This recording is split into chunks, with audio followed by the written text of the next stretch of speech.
Concept classes में आपका एक बार पुनः स्वागत है। मैं देवांगन सर आपके लिए जो है रोज एक नया वीडियो लेके आता हूँ। आज हम आपके लिए लेके आए हैं कक्षा 10वीं की एक बहुत ही इम्पोर्टेंट, बहुत ही महत्वपूर्ण टॉपिक, ऊंचाई एवं दूरी। इस टॉपिक से संबंधित क्वेश्चन जो है बोर्ड क्लासेस में कक्षा 10वीं के लिए काफ़ी महत्वपूर्ण है, क्योंकि इससे संबंधित 6 नंबर के क्वेश्चन जो है आते हैं और 6 नंबर के यदि क्वेश्चन है तो निश्चित रूप से आपका 1% बढ़ जाता है। तो ये जो है आपके लिए बहुत ही इम्पोर्टेंट टॉपिक है। हमारे साथ बने रहिए और जो है वीडियो को लास्ट तक देखिए। हम आपको आज बताएंगे कि ऊंचाई एवं दूरी से संबंधित प्रश्नों को किस प्रकार हल करते हैं। तो आइए ऊंचाई एवं दूरी के प्रश्नों के बारे में कुछ जान लेते हैं। ऊंचाई एवं दूरी से संबंधित प्रश्न में हम जो है 2 प्रकार का एंगल या कोण देखते हैं। मान लीजिए कोई व्यक्ति किसी मीनार के ऊपर खड़ा है, जैसे मैंने यहाँ पर एक मीनार बनाया है, इस मीनार के ऊपर में एक व्यक्ति खड़ा है और यहाँ पर नीचे में एक व्यक्ति खड़ा है। यदि नीचे में खड़ा हुआ व्यक्ति ऊपर की ओर देखता है तो क्षैतिज के साथ जो कोण बनता है, ये कोण क्षैतिज के साथ जो कोण बनता है, इसको हम बोलते हैं उन्नयन कोण। उन्नयन कोण कहते हैं। फिर से एक बार बता दे रहा हूं, यदि कोई व्यक्ति नीचे में है, जमीन में है और ऊपर की ओर देखता है, चाहे वो जो है किसी बिल्डिंग के ऊपर हो, मीनार के ऊपर हो या छत के ऊपर हो, यदि ये नीचे में स्थित व्यक्ति या धरातल में स्थित व्यक्ति ऊपर की ओर देखता है तो क्षैतिज रेखा के साथ जो कोण बनता है वह कोण उन्नयन कोण कहलाता है। इसी प्रकार किसी जो है ऊंचाई पर स्थित कोई व्यक्ति नीचे की ओर जब देखता है, ऊंचाई पर स्थित व्यक्ति नीचे की ओर देखता है तो क्षैतिज के साथ जो कोण बनता है, ये देखिए हमने क्षैतिज यहाँ पर रेखा खींच दिया, क्षैतिज के साथ जो कोण बनता है यह कहलाता है अवनमन कोण। अवनमन कोण। दूसरा चीज है, चाहे वो अवनमन कोण रहे या उन्नयन कोण रहे, दोनों कोणों का मान जो है हमारा बिल्कुल बराबर होता है। क्यों बराबर होता है कि हमने 9वीं क्लास में जाना था कि हमारा जो है ये क्षैतिज रेखा इस क्षैतिज रेखा के समांतर होता है। और हम जानते हैं 9वीं क्लास में कि यदि किसी 2 समांतर रेखाओं को एक तिर्यक छेदी रेखा काटे तो एकांतर अंतर कोण बराबर होते हैं। तो ये हमारा क्या होता है, 2 समांतर रेखाओं को एक तिर्यक छेदी रेखा काटता है तो हमारा जो है यहाँ पर अवनमन कोण उन्नयन कोण के बराबर ही होता है। ये जो है कोण को हम ध्यान में रखेंगे, ये काफ़ी इम्पोर्टेंट है ऊंचाई एवं दूरी के प्रश्नों को हल करने के लिए। ऊंचाई एवं दूरी से संबंधित प्रश्नों को हल करते समय एक चीज और है कि हम जो है त्रिकोणमिति, इसके जस्ट पहले चैप्टर में था त्रिकोणमितीय जो है अनुपात, त्रिकोणमितीय अनुपात का बहुत ही महत्वपूर्ण अनुप्रयोग है। अर्थात त्रिकोणमिति का अनुपात का अनुप्रयोग करने पर हमको ऊंचाई एवं दूरी से संबंधित जो प्रश्नों को हल कर सकते हैं। नंबर सेकेंड है कि अगर ऊंचाई एवं दूरी से प्रश्नों को हम जब ये करते हैं, हल करते रहते हैं, तो हल करने के लिए यदि हमको ऊंचाई ज्ञात करना रहता है या तो दूरी ज्ञात करना है, दोनों ही स्थिति में जो है समकोण त्रिभुज बनता है और उनके भुजाओं को अनुपात लेते हैं और इस प्रकार हम त्रिकोणमितीय अनुपात से क्वेश्चन हल कर सकते हैं। तो चलिए देखते हैं एक उदाहरण के माध्यम से कि ऊंचाई एवं दूरी के प्रश्नों को किस प्रकार हल करेंगे। चलिए एक क्वेश्चन देखते हैं। मैंने यहाँ पर एक क्वेश्चन लिया है, एक सीधी दीवार पर एक सीढ़ी इस प्रकार रखी गई है। दीवार सीधी है, उस पर एक सीढ़ी इस प्रकार रखी गई है कि वह जमीन से 60 अंश का कोण बनाती है।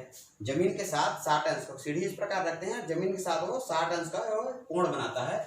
यदि सीढ़ी का पाद बिंदु, मतलब सीढ़ी का जो है नीचे वाला बिंदु दीवार से 4 मीटर की दूरी पर हो तो सीढ़ी की लंबाई ज्ञात कीजिए। हमको जो है सीढ़ी की लंबाई ज्ञात करना है। तो चलिए इसका सबसे पहले हम डायग्राम बनाते हैं। डायग्राम किस प्रकार बनेगा, तो हमने जो है सबसे पहले एक जो है सीधी दीवार बना लिया, एक सीधी दीवार ले लिए और इसको नाम दे दिए ए बी। ए बी एक सीधी दीवार है, ठीक है। और जो है यहाँ पर हमने एक सीढ़ी खड़ा कर दिया, सीढ़ी मान लेते हैं।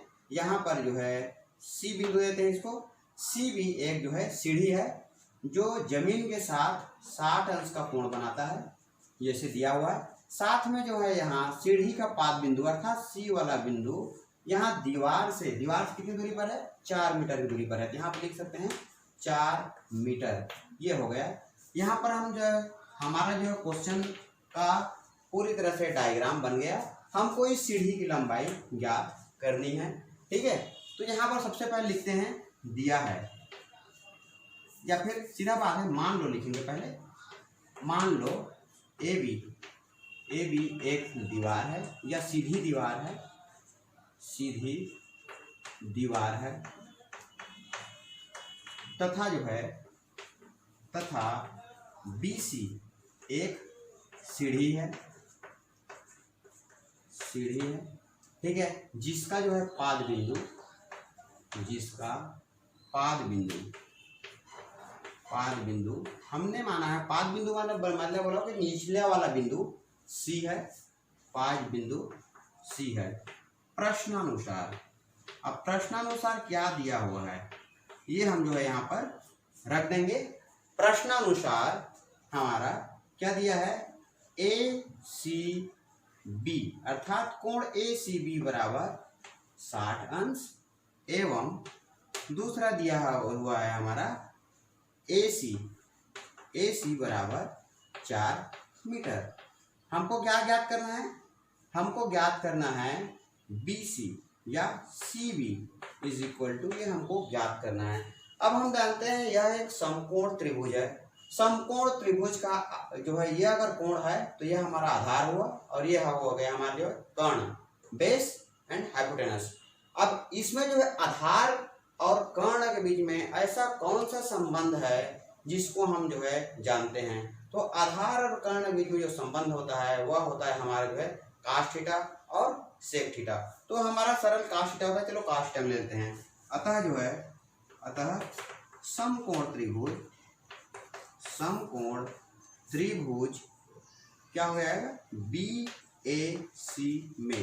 BAC में कास थीटा बराबर होता है हमारा जो है, कास थीटा है हमारा AC बटा BC, ठीक है।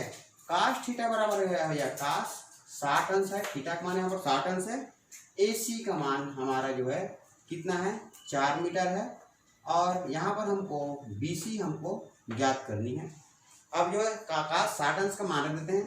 कास 60 अंश का मान होता है हमारा 1/2 बराबर 4/BC। अब यहाँ से हम त्रिज्या गुणा कर देते हैं, BC बराबर 2 × 4 बराबर 8 मीटर। अतः लिख सकते हैं, अतः सीढ़ी की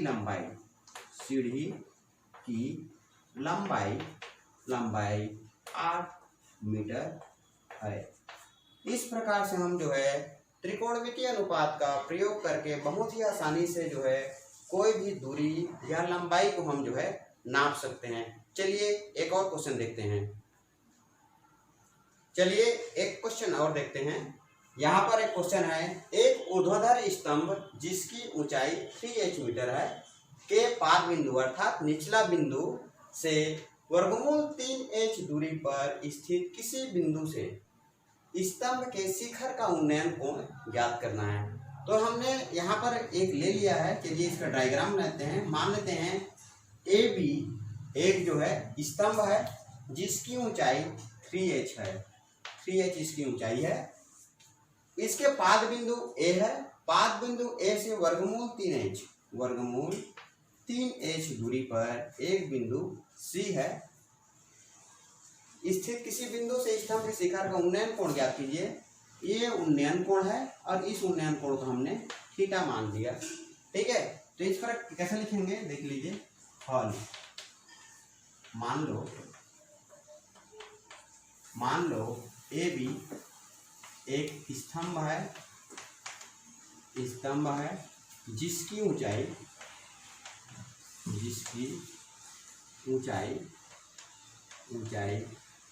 3h है, ये हमारा पहला हो गया।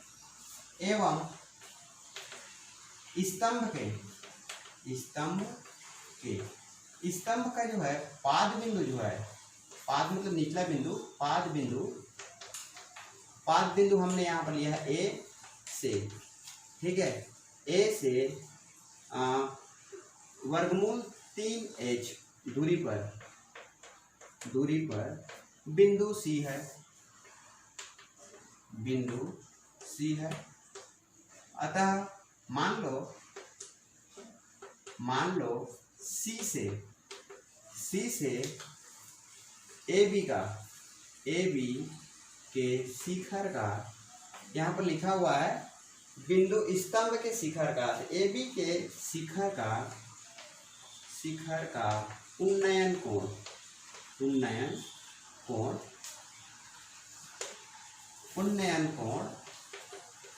थीटा है। उन्नयन कोण थीटा है, देयरफॉर हमारा हो जाएगा कोण ACB is equal to theta, और इस थीटा का मान को हमको ज्ञात करना है।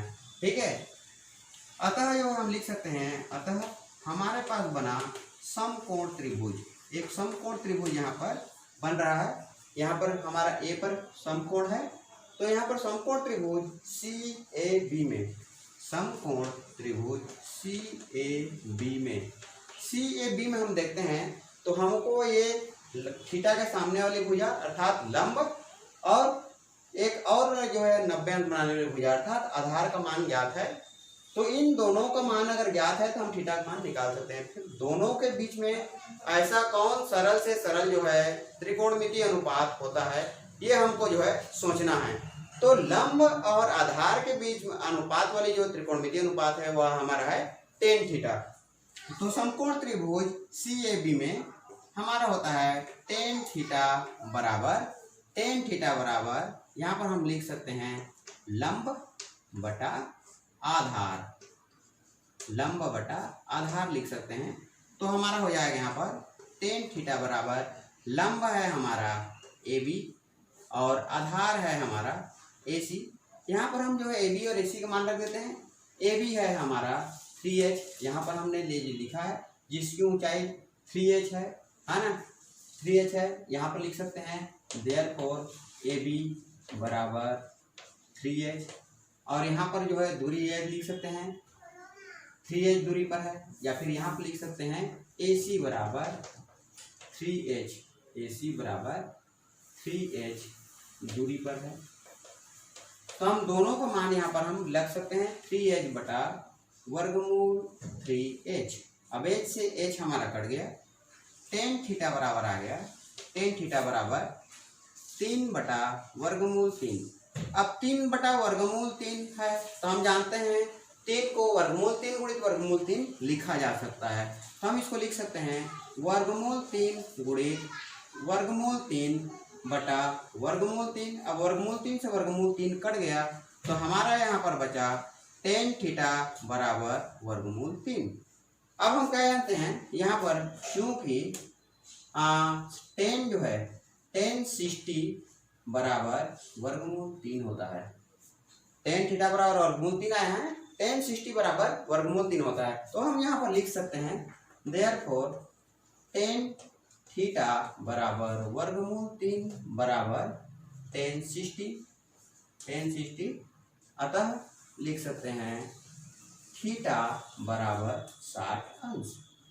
इस प्रकार से हम जो है त्रिकोणमितीय अनुपात का प्रयोग करके बहुत ही आसानी से जो है ऊंचाई या दूरी से संबंधित प्रश्नों को, चाहे ऊंचाई रहे, दूरी रहे, या फिर जो है उन्नयन कोण का मान रहे, हम आसानी से जो है ज्ञात कर सकते हैं। तो आशा है आज की वीडियो आप लोग को जो है पसंद आया होगा। साथ ही ऊंचाई और दूरी के प्रश्नों को हल करने के लिए जो है आपको काफ़ी मदद मिलेगा, तथा जो है इसी प्रकार के प्रश्नों को हल करने के लिए हमेशा हमारे चैनल के साथ में बने रहिए। आगे हम जो है नेक्स्ट वीडियो में हम इस ऊंचाई और दूरी से संबंधित बहुत सारे प्रश्नों को हल जरूर बताएंगे।